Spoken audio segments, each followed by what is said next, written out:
Aqui de questões de inverno, culturas de inverno, há possibilidade do governo federal lançar algum contrato de opção, algo que possa, algum instrumento que possa ajudar na comercialização da safra de inverno, por exemplo, o trigo, que há essa preocupação hoje? Veja, o trigo ele tem um preço mínimo, que é considerado um preço mínimo bom, né? Evidentemente que o governo vai sustentar, tem instrumentos para sustentar a política. Se houver problemas na hora da colheita e houver um excesso de oferta, nós vamos financiar a retenção de estoques, né? Já fizemos isso este ano.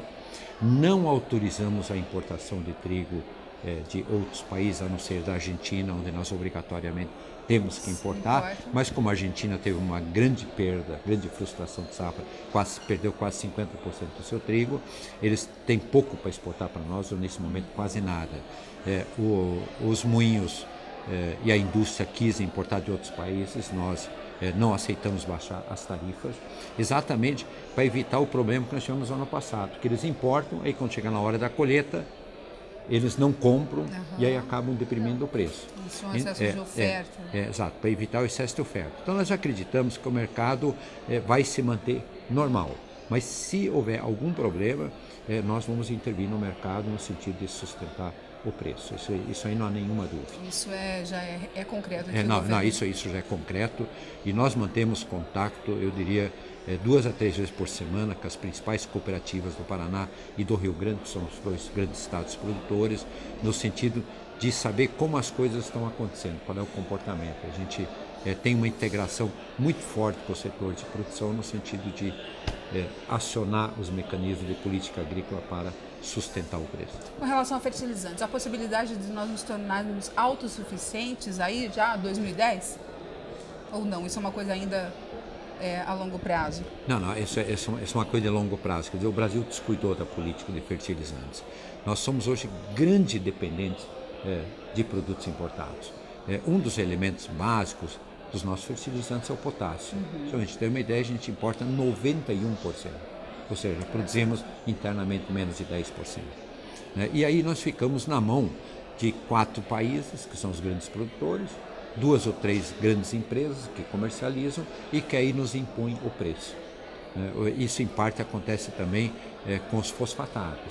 E o Brasil tem jazidas suficientes, tanto de potássio como de fósforo, como também tem gás suficiente hoje para produzir seus nitrogenados.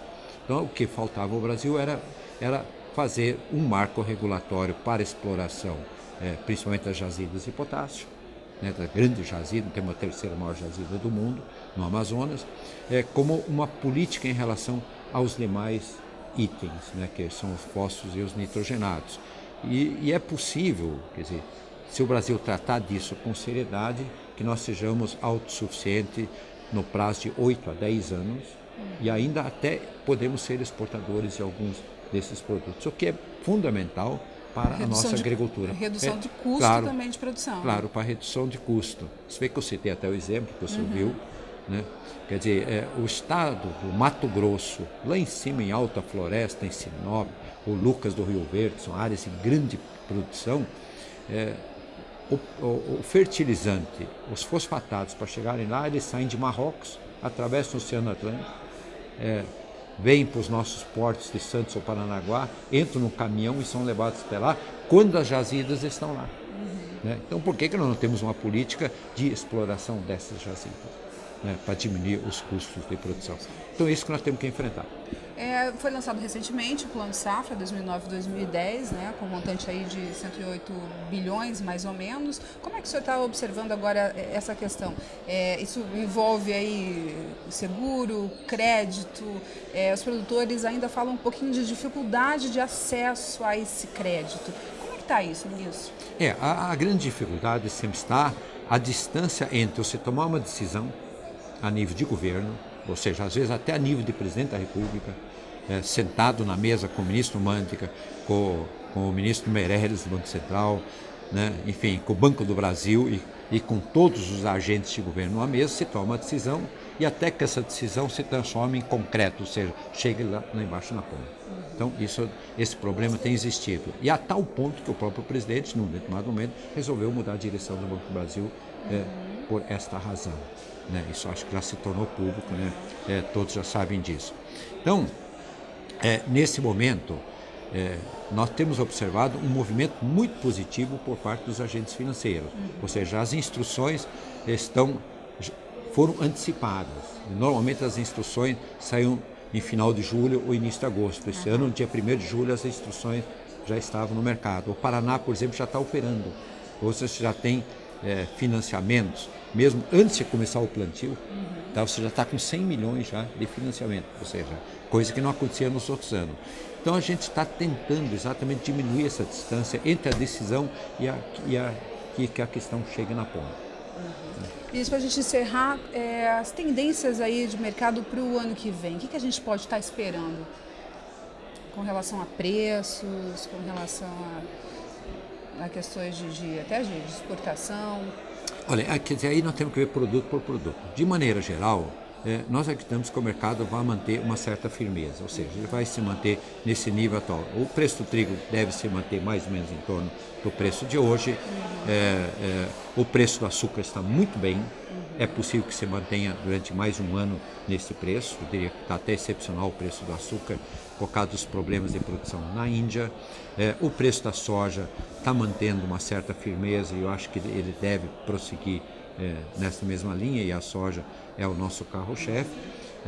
A carnes, a bovino e de frango, eu acho que devem se manter também no nível considerado satisfatório. Suíno enfrenta um pouquinho de... Já de suíno está com problemas. Né? De preço. Exato, suíno, embora ela não está com problema de mercado externo.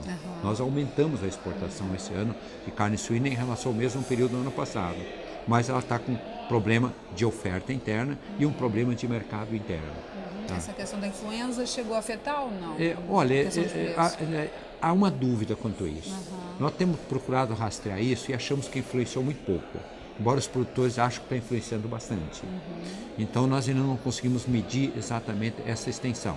Mas, de qualquer forma, nós temos um problema de oferta e temos um problema de preço desse produto. Né? O arroz, a gente espera, houve uma recuperação de preço boa nos últimos 2 anos. Agora, ele caiu um pouco. É um pouco difícil de prever, né? Vai depender da oferta do arroz, principalmente nossos vizinhos, que é Uruguai e Argentina. Mas eu diria que, considerando o quadro de crise, o panorama é um panorama otimista, considerando que estamos dentro de quadro de crise. Claro que se não tivéssemos a crise, nós estaríamos, evidentemente, bem melhor, e até podíamos dizer, olha, a coisa não está boa. Mas como todos os setores estão pagando algum custo, até que a agricultura, nesse momento, não é quem está pagando o maior custo desta crise. E é a que está mais gerando emprego. E a que está mais gerando emprego, é a que está mais exportando, é a que está sendo mais dinâmica no seu crescimento, enfim.